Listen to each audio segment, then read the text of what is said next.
मैं यहाँ पे कुछ लिखना स्टार्ट करूं, जो मैं यहाँ पे लिखूंगा वो आपने मुझे बताना है। डन हो गया? बता सकते हैं मुझे? हाँ जी, आइजर 200। हमारा स्कोप एंड ऑब्जेक्टिव क्या था? टू ऑब्टेन विच इज दी,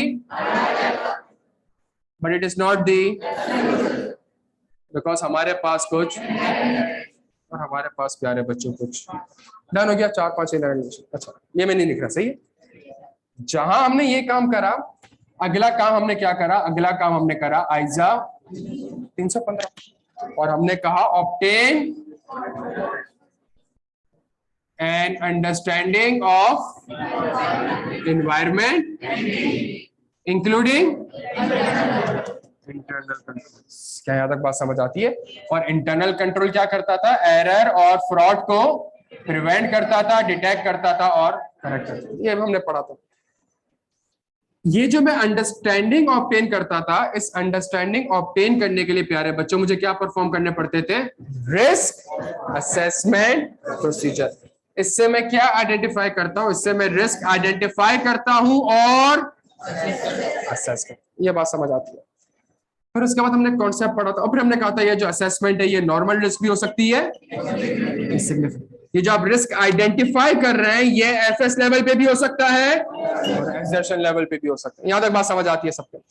फिर उसके बाद हमने कहा कि यार जब आपने कर लिया ये काम, उसके बाद आप कौन सी जगह पे चले जाएंगे? आप आइजा 500 जल्दी sufficient appropriate audit evidence. Sufficient किस चीज की अलामत थी? एप्रोप्रिएट किस चीज की अलामत थी? और क्वालिटी में मेरे पास रेलेवेंट भी था और पूरा पूरा नहीं लिख रहा प्यारे बच्चों, रेलेवेंट भी था और रिलायबल। जल्दी जल्दी, third party, directly, return form. यह बात समझ आती है? और ऑडिट एविडेंस ऑब्टेन करने का तरीका मेरे पास था inquiry, observation, inspection, recalculation and external। Done हो गया प्यारे बच्चों? यहां तक बात समझ आती है? जब मैं परफॉर्मेंस फेज में होता हूं तो मुझे कोई न्यू इंफॉर्मेशन, जल्दी, मुझे कोई न्यू इंफॉर्मेशन रिसीव, और जब मुझे कोई न्यू इंफॉर्मेशन रिसीव होगी मुझे फौरन से कहां जाना पड़ेगा? मुझे प्लानिंग फेज में जाना पड़ेगा और मुझे अपने रिस्क असेसमेंट को क्या करना पड़ेगा? रिवाइज। क्या मतलब रिस्क असेसमेंट को रिवाइज करने का प्यारे बच्चों? रिस्क असेसमेंट को रिवाइज करने का मतलब यह है कि मुझे अपने रिस्क को रिवाइज करना पड़ेगा, और जब रिस्क रिवाइज हो जाएगा एक नया रिस्क आ जाएगा तो उस रिस्क के against nature, timing and extent of audit procedure कह लें या फिर आप कह लें फर्दर ऑडिट। क्या ये मेरे प्यारे बच्चों बात समझ आती है सब? हमने कहा जब सफिशिएंट एप्रोप्रिएट ऑडिट एविडेंस या तो आपको ऑब्टेन होगा या नहीं होगा। अगर तो नहीं होगा तो दिस इज दी प्यारे बच्चों स्कोप लिमिटेशन। सही है? अगर इंपैक्ट मटेरियल है तो मटेरियल प्लस परवेसिव है तो डन हो गया यहां तक प्यारे बच्चों? अगर तो यस, तो क्या कोई मटेरियल मिस स्टेटमेंट आइडेंटिफाई हुई है? नहीं जी, आइडेंटिफाई नहीं हुई, तो कौन सी ओपिनियन? और अगर मटेरियल मिस स्टेटमेंट आइडेंटिफाई हो गई है तो क्या वो मटेरियल है क्वालिफाइड? क्या वो मटेरियल के साथ साथ?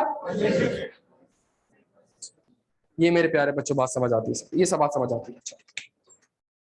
फिर हमने कहा रीजनेबल एश्योरेंस ऑब्टेन करने के लिए आपका सबसे पहला काम होगा सफिशिएंट एप्रोप्रिएट ऑडिट, लिख दिया वापस। दूसरा काम होगा आपका प्रोफेशनल, और प्रोफेशनल स्केप्टिसिज्म क्या था? प्रोफेशनल स्केप्टिसिज्म था questioning critical assessment of audit. It will help the auditor to identify risk of material misstatement including। याद आ रहा है प्यारे बच्चों? हमने पूरी एग्जांपल देखी थी वो हैदराबाद मीरपुर खास वाली। क्या यहां तक बात समझ आता है प्यारे बच्चों? Left hand side is equal to right hand side.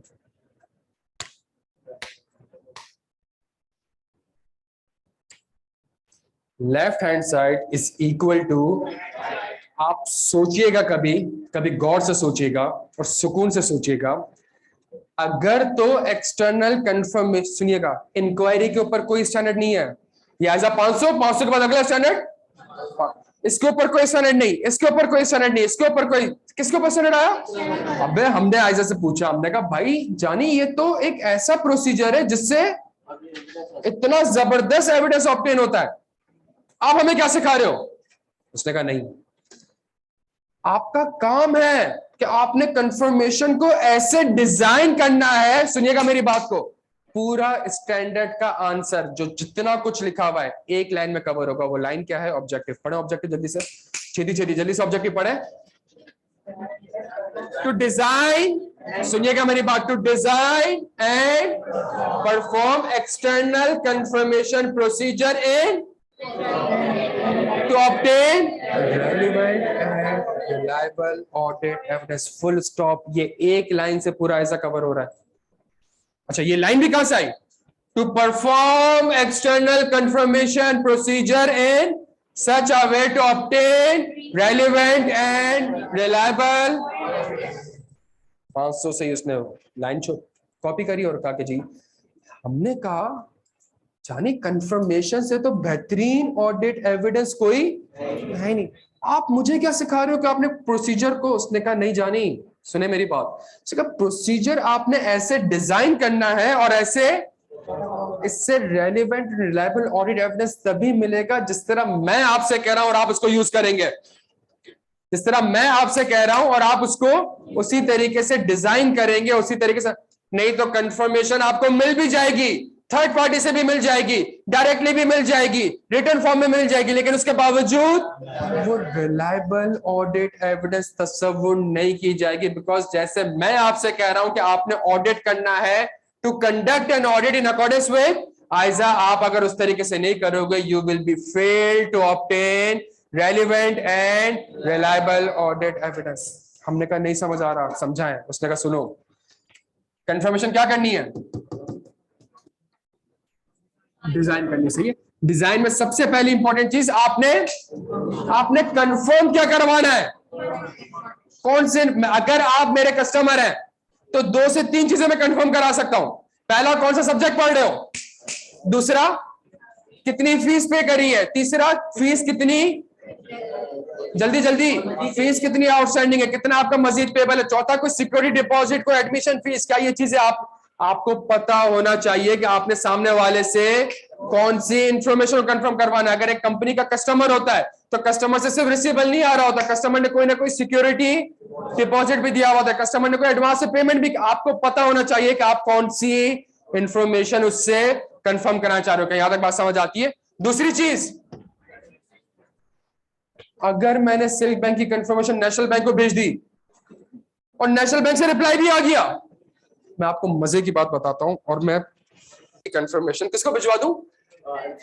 MCB को, और एमसीबी मुझे रिप्लाई कर भी दे तो थर्ड पार्टी है, डायरेक्टली है, रिटर्न फॉर्म है, ओरिजिनल है। लेकिन सोचे आप आइजा को, एक तरफ आइजा कहता है third party, directly, return form, original, is the relevant and reliable, और दूसरी तरफ कहता है कि अगर डिजाइन सही नहीं करा तो थर्ड पार्टी भी थर्ड पार्टी है, डायरेक्टली भी है, रिटर्न फॉर्म भी है, ओरिजिनल। लेकिन to design and perform external confirmation procedure in such a way to obtain relevant and reliable. क्या ये वर्ड अब समझ आता है मेरे प्यारे बच्चों? प्यारे बच्चों, क्या ये वर्ड समझ आता है? आपने कंफर्मेशन भेजी नेशनल बैंक को, नेशनल बैंक के चपरासी ने कंफर्म कर दिया कि हाँ जी 100 मिलियन का पेबल है, third party, directly, return form, original. लेकिन क्यों भाई चपरासी क्यों कंफर्म कर रहा है? कंफर्म किसको करना चाहिए? सीएफओ को कंफर्म करना चाहिए। एचआर वाला कंफर्म कर रहा है, हाँ जी आपके पैसे हमारे बैंक में पड़े। अबे भाई who the hell is HR? समझ आ रहा है भाई? कंफर्म किसको करना चाहिए? जो कि मोस्ट नेशनल, आप सोचिए मेरी बात, नेशनल बैंक को मैं कंफर्मेशन भेजता हूं, नेशनल बैंक का एक बंदा जो कि थर्ड पार्टी है मुझे डायरेक्टली रिटर्न फॉर्म में ओरिजिनल कंफर्मेशन, लेकिन उसके बावजूद ये रेलिवेंट एंड रिलायबल, बिकॉज जिस बंदे ने कंफर्मेशन दी है क्या वो बंदा नॉलेजेबल पर्सन है भी कि नहीं? तो आप जब नॉलेजेबल पर्सन को एड्रेस करेंगे तभी तो वहां से रिप्लाई आएगा। उसके बाद प्रॉपर एड्रेस, उसके बाद और रिटर्न एट, जब तक आप अपनी फर्म का एड्रेस नहीं लिखेंगे, जब तक आप कंफर्मेशन में ये नहीं लिखेंगे कि डायरेक्टली मुझे इस एड्रेस के ऊपर कंफर्म करके दे, आपको कंफर्मेशन कभी भी डायरेक्टली रिसीव नहीं होगी। तो आपकी फर्म का एड्रेस आना चाहिए इसके ऊपर, और अगर वो रिप्लाई नहीं करता तो फिर आपने क्या लेना है, फॉलो अप। क्या यहां तक मेरे प्यारे बच्चों, अब ये 5 वर्ड समझ आते हैं। इस 5 वर्ड को तीसरी बार पढ़ रहे हैं हम।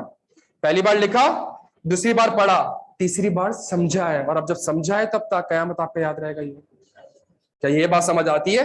तो पहली बार लिखा है बैठ के, दूसरी बार उसको पढ़ा है आयजा से, और तीसरी बार बैठ के उसको जब समझा है ना, तो अब जब पेपर में सवाल आएगा ना, तब सवाल में लिखा हुआ आएगा कि जी फाइनेंशियल ऑफिसर ने या फाइनेंशियल क्लर्क ने रिप्लाई कर दिया, आप फौरन से पिक कर लोगे मसला कहां पर है, मसला डिजाइन पर है। और डिजाइन पे क्या मसला है, जो पर्सन है वो नॉलेजेबल पर्सन नहीं है, इसलिए रेलेवेंट एंड रिलायबल। अब आप चीजों को कनेक्ट करके एक अच्छा आंसर ड्राफ्ट कर सकोगे। अब समझ रहे हैं, अब चीजों को हम समझ रहे हैं बच्चों के, यहां तक बात समझ आती है? अच्छा, हो गए डिजाइन, आगे बढ़े। या तो मैनेजमेंट आपको कंफर्मेशन सेंड करने देगी, या मैनेजमेंट आपको कंफर्मेशन सेंड करने, अगर आपको सेंड करने देती है तो आप चेक करोगे कि क्या रिसीव हो रही है या रिसीव, अगर तो रिसीव नहीं हो रही, डन हो गया। और उसके अलावा मैं कोई ऑल्टरनेटिव, इसको मैं हाईलाइट कर रहा हूं, उसके ऊपर बहुत सारी इलस्ट्रेशन और सवाल करने हैं अभी हमें, सही है, उसको अभी थोड़ा सा हाईलाइट कर रहा हूं। उसको थोड़ी देर के लिए पेंडिंग कर सकता हूं मैं, प्यारे बच्चों, उसको थोड़ी देर के लिए मैं पेंडिंग कर सकता हूं, लेकिन ये वर्ड समझ आता है, what is alternative, what is procedure, confirmation तो नहीं मिल रही, तो अब उसके अलावा कोई और ऑल्टरनेटिव। अगर तो रिलायबल है, अगर तो रिसीव्ड हो गई है, प्यारे बच्चों मैच नहीं करना। पीडब्ल्यूसी ने भी यही किया था इंडिया में।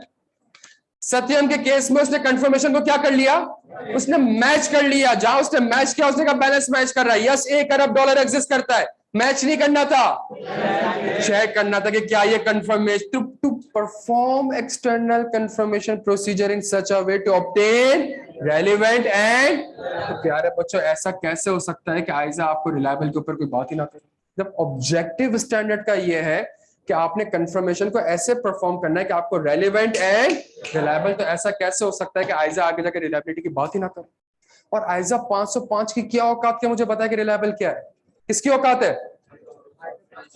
अगर तो रिलायबल, कब रिलायबल नहीं होगा, जब इनडायरेक्टली, जब आपको इनडायरेक्टली रिसीव होगा। तो कंफर्मेशन तो खास बात ये थी कि डायरेक्टली रिसीव होना चाहिए, जब इनडायरेक्टली रिसीव हो गया तो आपको रिलायबिलिटी पे, तो इसका प्रोसीजर क्या है, मैनेजमेंट से, अगर पीडब्ल्यूसी ने सत्यम केस में मैनेजमेंट से कह दिया होता कि नहीं भाई ये एक्सेप्टेबल नहीं है, बैंक को बोलो मुझे, क्या वो कंफर्मेशन कभी आती? और अगर कंफर्मेशन नहीं आती, कंफर्मेशन आ जाती तो क्या मैच करती? और अगर मैच नहीं करती तो it may indicate the risk of, वहां जाके पीडब्ल्यूसी सत्यम में फ्रॉड आइडेंटिफाई कर सकता था अगर एक काम कर लेता। और वो एक काम क्या था कि मुझे ये नहीं है कंफर्मेशन कब हुई। और जब केस उठा तो एससीसीआई, तो पीडब्ल्यूसी ने एससीसीआई को क्या, एज पर आइजा 200 देयर आर, उसने कहा नहीं जानी, एज पर ISA 505 you have to perform the procedure in such a way to obtain, you have failed to obtain relevant and reliable, you have failed to conduct the audit in accordance with international standards on audit, therefore you are found guilty. क्या यहां तक बात समझ आती है प्यारे बच्चों? अच्छा, अगर रिलायबल है, मैच कर रही है, या फिर मैच कर रही है, हैप्पी एंडिंग। मैच नहीं कर रही भाई, गलती हो सकती है, फ्रॉड हो सकता है, इंटरनल कंट्रोल इनइफेक्टिव, और तो कुछ नहीं। टाइमिंग डिफरेंस कॉन्सेप्ट आपको पहले से थोड़ा बहुत पता है, सही, तो अभी मैं ज्यादा समझा नहीं रहा इसको। तो यहां तक बात, एक एक वर्ड के ऊपर इलस्ट्रेशंस करनी है हमने, क्लियर हो गया यहां तक? अगर मैनेजमेंट आपको कन्वर्स सेंड करने नहीं देती तो इंक्वायर करूंगा, ऑडिट एविडेंस ऑब्टेन करूंगा, risk of material miss statement को रिवाइज करूंगा, रिस्क ऑफ फ्रॉड को रिवाइज करूंगा, उसके against further audit procedure perform करूंगा, और फिर ऑल्टरनेटिव ऑडिट प्रोसीजर की तरफ जाऊंगा। नहीं मिलता सफिशिएंट एप्रोप्रिएट ऑडिट एविडेंस, प्यारे बच्चों के आप समझ आया स्टैंडर्ड? मैंने अभी भी नहीं समझाया, सही है? अब मेरी बात सुना, अब गौर से सुनिएगा मेरी बात, दोस्त गौर से सुनिए। ये जितने भी कॉन्सेप्ट्स हैं ये सिर्फ और सिर्फ एक चीज की अलामत है, और वो क्या है? Third party. तो थर्ड पार्टी कौन होना चाहिए?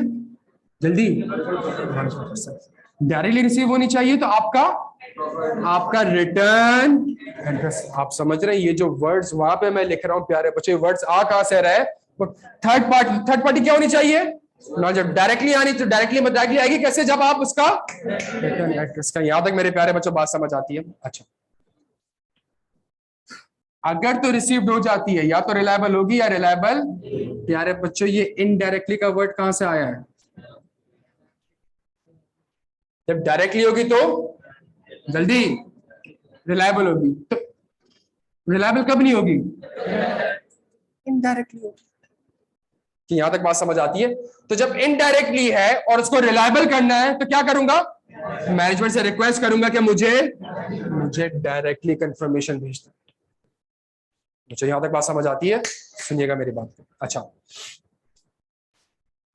उसके बाद अगर तो रिलायबल है या तो मैच करेगी या मैच, अगर तो मैच नहीं करती इट मींस डिफरेंस है, आपने कुछ और रिकॉर्ड किया हुआ है, सामने वाला कुछ और कह रहा है। इट मे इंडिकेट प्यारे बच्चों, it may indicate material misstatement और potential material. It may also indicate the risk of fraud. सही है। और इंटरनल कंट्रोल की डेफिशिएंसी भी हो सकती है। इंटरनल कंट्रोल होते क्यों थे प्यारे बच्चों? कहां गया? इंटरनल कंट्रोल्स क्यों होते थे?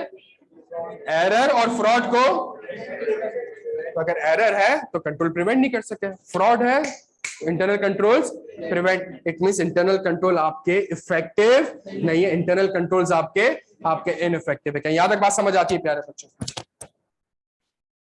अगर मैनेजमेंट आपको कंफर्मेशन भेजने नहीं देती, आप क्या करोगे? क्यों इंक्वायर करोगे? तो सी गॉट नहीं, आप इंक्वायर इसलिए करोगे प्यारे बच्चों बिकॉज प्रोफेशनल स्केप्टिसिज्म कहता है क्वेश्चनिंग माइंड। अगर मैनेजमेंट आपको एक चीज भेजने नहीं दे रही तो आप ये नहीं कहोगे ठीक है ओके नो प्रॉब्लम, आप उससे सवाल पूछोगे। क्या सवाल पूछोगे? उससे इंक्वायर करोगे रीजन को। इंक्वायर क्यों करोगे? रीजन बिकॉज आईजा 200 आपसे कहता है you have to maintain professional का मतलब कि आप स्केप्टिकल हो कि मुझे क्यों कंफर्मेशन भेजने नहीं दे रहा, क्यों ये जो 3 मिलियन वाला सप्लायर है उसको कंफर्मेशन भेजने नहीं दे रहा। You have to be sceptical, you have to maintain a questioning mind. और उसके बाद जहां मैनेजमेंट आपको, सुनिएगा मेरी बात को, जहां मैनेजमेंट आपको, आप इंक्वायर कर रहे हो, मैनेजमेंट आपको वर्बली एक रीजन बताती है। क्या verbal evidence are more reliable? क्या oral evidence are more reliable? नहीं जी। किस फॉर्म में होना चाहिए? आप मैनेजमेंट से बोलोगे सीक ऑडिट एविडेंस, कहोगे इंक्वायरी से काम नहीं चलेगा, इंक्वायरी से सफिशिएंट एप्रोप्रिएट ऑडिट एविडेंस थोड़ी मिलता। मैनेजमेंट ने आपसे कहा, सुनिएगा मेरी बात को, मैनेजमेंट ने आपसे कहा केस चल रहा है, ठीक है, कोर्ट का ऑर्डर दिखाओ मुझे, इस सप्लायर को कंफर्मेशन भेजने नहीं दे रहे, कोर्ट का ऑर्डर में दिखाओ सप्लायर का नाम आ रहा है या फिर। सर आपको जैसे ही ऑडिट एविडेंस मिला आप परफॉर्मेंस फेज में, 505 कौन सा फेज है? परफॉर्मेंस। आप परफॉर्मेंस फेज में होते हुए जब आप एक प्रोसीजर परफॉर्म करने जा रहे हैं, आपको एक न्यू इंफॉर्मेशन मिली, जैसे ही आपको न्यू इंफॉर्मेशन मिली आपको परफॉर्मेंस फेज से वापस कहां जाना पड़ेगा? प्लानिंग फेज में। क्या करना पड़ेगा? अपने रिस्क असेसमेंट को रिवाइज करना पड़ेगा और उसके against further audit procedures perform करने पड़ेंगे प्यारे बच्चों के। यहां तक बात समझ आती है? और जब फर्दर ऑडिट प्रोसीजर परफॉर्म करेंगे उसके बाद आइजा आपसे कहता है कि कंफर्मेशन तो भेजने नहीं दे रहा, ट्राई करो किस चीज की, और अगर ऑल्टरनेटिव ऑडिट प्रोसीजर से भी sufficient appropriate audit evidence obtain नहीं होता प्यारे बच्चों, ये क्या कहलाएगा?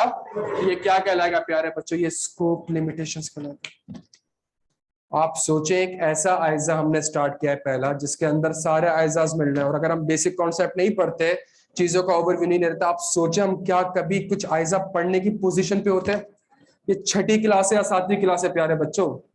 ना 70 क्लासेस पढ़ना है इंशाल्लाह, 70 से भी ज्यादा क्लासेस होंगी। क्यों मुंह बना रहा है? मैं पढ़ा रहा हूँ तो सुन रहा है ना बैठ के यार, मुंह क्यों बना रहा है? हाँ क्यों? नहीं यार मुंह बनाने की क्या बात है यार, जब मैं आपको पढ़ा रहा हूँ तो फिर पढ़े आप लोग क्या, मैं रिकॉर्डेड दे देता हूँ, आप लोग क्या उखाड़ लेंगे? सही है। हाँ जी, मेरी बात सुनिएगा प्यारे बच्चों, क्या यहां तक मेरी बात समझ आती है?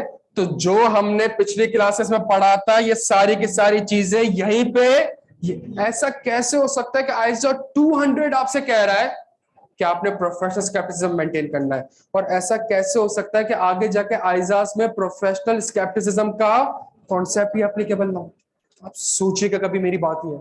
ऐसा कैसे हो सकता है कि आइजा 500 आपसे कहता है you have to maintain sufficient appropriate, और आगे कैसे हो सकता है कि वो इतने सारे आइजाज दे और वहां पे जाके वो रेलिवेंट और रिलायबल की, तो वो कहता नहीं कि मैंने 500 में बोला तो इसलिए मैं कर रहा हूं। ये बात मैं आपको बता रहा हूं, आइजा में इस तरीके से नहीं लिखा हुआ, आइजा में ये पॉइंट्स लिखे हुए। एक बार आपको लिंकिंग समझ आ गई प्यारे बच्चों, तक देखें अब लॉजिक पता होगी ना कि यार फॉर एग्जांपल मैनेजमेंट आपको कंफर्मेशन भेजने नहीं दे रही है, इंक्वायर किया नहीं यार, सर ने कहा था इंक्वायर से तो सफिशिएंट एप्रोप्रिएट यार, ऑडिट एविडेंस ऑब्टेन किया यार, ऑडिट एविडेंस एक न्यू इन्फॉर्मेशन है, चलो यार रिस्क असेसमेंट को रिवाइज करते हैं, उसके against further audit procedure perform करते हैं, यार कुछ और तूफानी करते हैं, ऑल्टरनेटिव ऑडिट प्रोसीजर परफॉर्म करने की कोशिश करते हैं, उससे देखते हैं sufficient appropriate audit evidence obtain हो सकता है या नहीं, अगर नहीं हो सकता तो यार ये तो स्कोप लिमिटेशन है, अगर इंपैक्ट मटेरियल है तो ये अगर समझ के चीजें याद करोगे तो ता कयामत याद रहेंगी।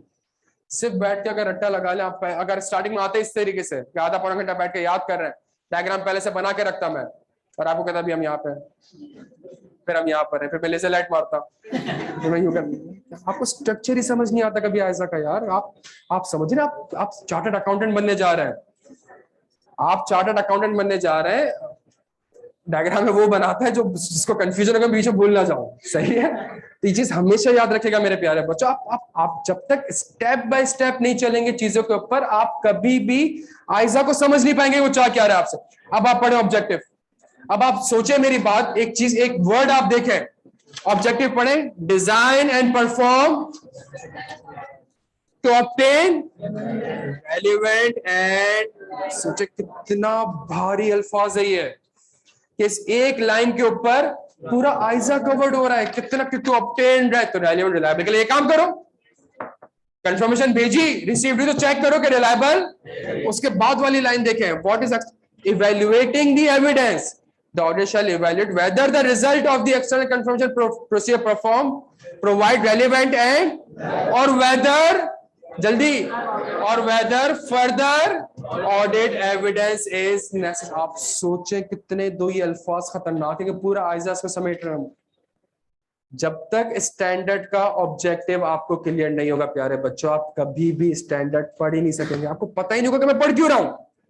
ये ऑब्जेक्टिव इतनी इंपॉर्टेंट चीज है, जब तक मुझे पता ही नहीं होगा कि ये स्टैंडर्ड जब नाजिल होगा तो क्यों नाजिल हुआ, चाह क्या रहा है आपसे, तब तक मुझे ये नहीं पता होगा कि स्टैंडर्ड मुझसे चाहता क्या, मैं पढ़ूं क्या, चाहता क्या ये standard, to obtain relevant and A to Z इसका एक ही चीज कवर करेगा, to obtain relevant and reliable.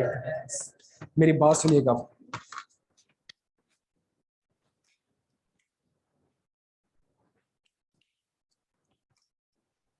हम एसएसजीसी का ऑडिट कर रहे थे, एसएसजीसी का एक रिसीवेबल था एसएनजीपीएल से। सुनिएगा मेरी बुक्स में क्या आ रहा था, मैं 315 पे खड़ा हुआ था, मेरी बुक्स में एक अकाउंट्स रिसीवेबल आ रहा था एसएनजीपीएल से, कितने का, 30 अरब रुपए का, 30 अरब रुपए का। आपको पता है मैंने इसके ऊपर कोई रिस्क आइडेंटिफाई नहीं किया, क्यों, एसएनजीपीएल बिलियंस की कंपनी, कभी डिफॉल्ट नहीं कर रही, गवर्नमेंट ओन्ड एंटिटी। सुनिएगा, तो मुझे लगा पैसा तो मेरे पास रिसीव पास ही पे करता रहा अब तक, तो सिर्फ कंफर्मेशन भेज दो ताकि पता चल जाए कि हाँ जी 30 अरब रुपए। इसके नीचे क्या बैड डेट एक्सपेंस रिकॉर्ड करने की जरूरत, कोई रिस्क नहीं है, क्यों रिस्क, रिस्क फैक्टर नहीं है। हाँ एसएसजीसी का एक रिसीवेबल क्या इलेक्ट्रिक से भी आ रहा था और एसएसजीसी का एक रिसीवेबल पाकिस्तान स्टील मिल से भी आ रहा था, वहां तो मैंने बड़ा बड़ा बैड डेट एक्सपेंस का कि भाई मैनेजमेंट ने bad debt expense record, steel mill बंद पड़ा हुआ है कि इलेक्ट्रिक के हालात खराब थे उस जमाने में, बिकॉज मैं 2012 से ऑडिट कर रहा हूँ एसएसजीसी का, 10 साल मैंने ऑडिट किया इस कंपनी का, तो यहां तक बात समझ आती है सबकी। अच्छा, तो हमने एसएनजीपीएल, हम गए मैनेजमेंट के पास कंफर्मेशन लेके, एसएनजीपीएल को मैनेजमेंट का नो, मैंने कहा ओके नहीं, ओके नहीं, क्वेश्चन मार्क, क्यों, रीजन बताए भाई। रीजन ये हमारा और एसएनजीपीएल का तो फटा चल रहा है और बात कहां जा चुकी है, बात कोर्ट में जा चुकी है। हमने कहा लाओ, कोर्ट ऑर्डर पड़ा, एसएनजीपीएल ने बोला हम ये पैसे नहीं देंगे। अबे हमने कहा एसएनजीपीएल 30 अरब रुपए देने से मना कर रहा है, मैं फॉरेन से प्लानिंग में आया और मैंने कहा खतरा है, किस चीज का खतरा है? मैंने फौरन से एक रिस्क आइडेंटिफाई करा कि भाई ये रिसीवेबल क्या हो चुके हैं, बैड डेट हो चुका है, मैनेजमेंट ने शायद बैड डेट एक्सपेंस रिकॉर्ड। मैंने अपने रिस्क असेसमेंट को रिवाइज किया, कोर्ट का ऑर्डर देखा, लॉयर को कंफर्मेशन भेजी कि भाई आप क्या कहते हो, कौन जीतेगा केस, कंपनी जीतेगी या फिर एसएन, आप समझ रहे हो? तो मैंने बैड डेट एक्सपेंस के ऊपर काम करना स्टार्ट किया, लेकिन 30 अरब का बैलेंस तो एग्जिस्ट करता। मैंने फिर उसके ऊपर क्या करने की कोशिश करी, ऑल्टरनेटिव। और अगर मैं ऑल्टरनेटिव ऑडिट प्रोसीजर परफॉर्म नहीं कर पाता तो मैं फिर क्या भेज देता, मैं स्कोप लिमिटेशन के भाई मुझे नहीं पता ये बैलेंस सही है या फिर गलत है। एसएसजीसी की 2017 की आप रिपोर्ट देख लीजिएगा, जो बातें मैं आपसे कह रहा हूँ सारी वहां पे लिखी हुई और रिपोर्ट क्वालिफाई मेरे हाथों की ड्राफ्टेड है। एसएनजीपीएल को बैठ के हमने क्या करा, फिर हमने बिकॉज हमने कहा भाई हमें तो पता ही नहीं, जब कोर्ट में केस चला 30 अरब में से कितना पैसा मिलेगा, कितना पैसा रिसीव नहीं होगा, मैटर कब रिजॉल्व होगा, कब रिजॉल्व नहीं होगा, कंफर्मेशन वगैरह का मसला था। हमने कहा भाई हम तो, और जाके पढ़िएगा ही आप, बल्कि मैं एक काम करूंगा, मैं आपको, आप लोग नवाब है तो मैं आप लोगों को ग्रुप पे शेयर करूंगा, तो वापडा भी लिखा हुआ आ रहा होगा, के इलेक्ट्रिक भी लिखा हुआ आ रहा होगा। सेंस बनता है ना इस चीज का, कैसा एसएससी ऑडिट कर रहा है तो क्या पाकिस्तान स्टूडेंट पैसे देता होगा? नहीं। तो क्या management bad debt expense record करती है?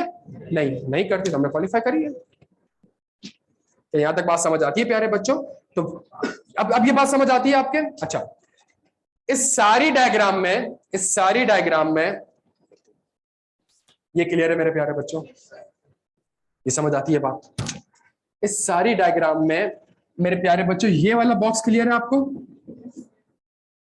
इंक्वायरी रीजन करेंगे, सीक ऑडिट एविडेंस करेंगे, risk of material miss statement को रिवाइज करेंगे, risk of including the risk of fraud, और फिर उसके बाद जब रिस्क रिवाइज होगा तो फर्दर, बिकॉज मैंने तो एसएनजीपीएल के ऊपर बैड डेट एक्सपेंस का रिस्क आइडेंटिफाई, जब रिस्क आइडेंटिफाई होगा तो उस रिस्क के अगेंस्ट मुझे फर्दर ऑडिट प्रोसीजर परफॉर्म करने पड़ेंगे, और फिर उसके बाद कंफर्मेशन तो नहीं भेज रहा, तो ऑल्टरनेटिव ऑडिट प्रोसीजर परफॉर्म करेंगे। ये वर्ड हमने समझना है ना, हमने कौन सा वर्ड समझना है?